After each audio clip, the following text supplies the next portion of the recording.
Hey YouTube, Jobin here. I have some new stuff to show you guys. Not all of this is new, but it'll come up in the discussion in a minute. First off, I was talking with somebody.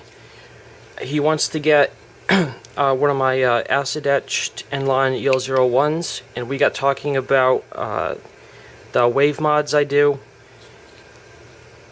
And since I'd never handled one, he offered to let me borrow his Delica 4 wave to check it out and see how it compares. I just opened the package, so I don't really have any conclusions on that front, other than, wow, that wave notch is huge. Seriously, I can fit my pinky in there. It's a lot bigger than the ones I do, and they both work so far, so gonna try to figure out if there's any difference in like reliability or something, or function in different pants material. Here's my standard Delica 4 comparison. Eventually gonna do a review on this. It's been reviewed a lot, but I have a few things to say about it that I haven't seen yet. I actually kind of like the saber ground blade. The one on the full flat is just a little thin near the tip for my taste, but you know, that's a preferences thing. And he also very generously included a couple little gifts. This is a fossilized shark's tooth, very cool, and a really nice pair of folding scissors.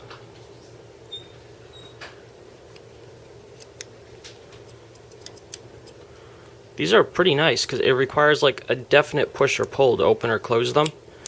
I've used folding scissors before that are kind of floppy, and like if you do this, it'll slide shut on you, but these are good. And oh, actually, back to this. The other factory wave knife I currently have is a Cold Steel Rajah 3. I actually kind of see a massive difference in implementation there. Huge wave notch, tiny wave notch. They both work. Isn't that weird? Anyway, sorry, I'm a little scatterbrained. I had stuff I wanted to say, and sometimes I move on before saying it. I have to go back. But the main thing you'll see here is this from Brous Blades. A few days ago, he posted up a video saying he was selling 8 Triple Threat blanks. Well, they're not really blanks because they're fully ground and sharpened and finished, but Triple Threats without handles or sheath at a reduced price. I just loved the look of this knife and wanted to try one out, and this seemed like my best chance. So I'm going to have to make some kydex for this, and may or may not put a handle on it. It's actually really comfortable like this. It's D2 steel. Some of you guys have seen these before, but it has a very unique grind on it. It has the sharpest, thinnest grind back here for detailed slicing, and then it gets a little thicker in this section, and out near the tip it is just massively thick.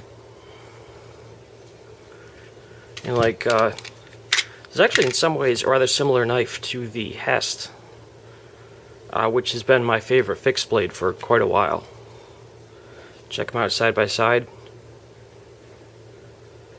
The Triple Threat is bigger and heavier and thicker, and this thing is a beast.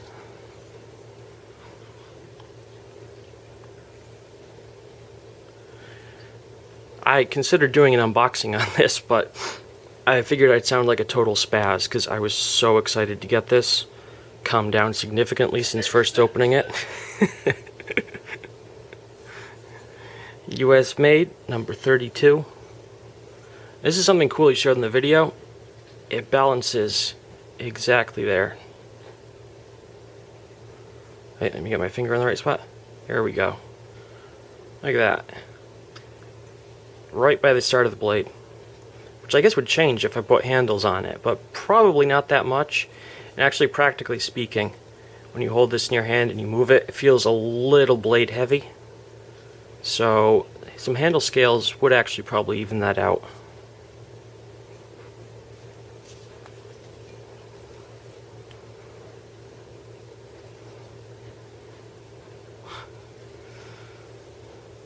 My HEST is still in a surprisingly good shape. Haven't done as much as I would like with it, actually. And the SE coatings are good. It's actually pretty hard to scuff these much. So, anyway guys, I hoped you enjoyed seeing my new stuff. I'm actually going to start on the acid etching for that guy today.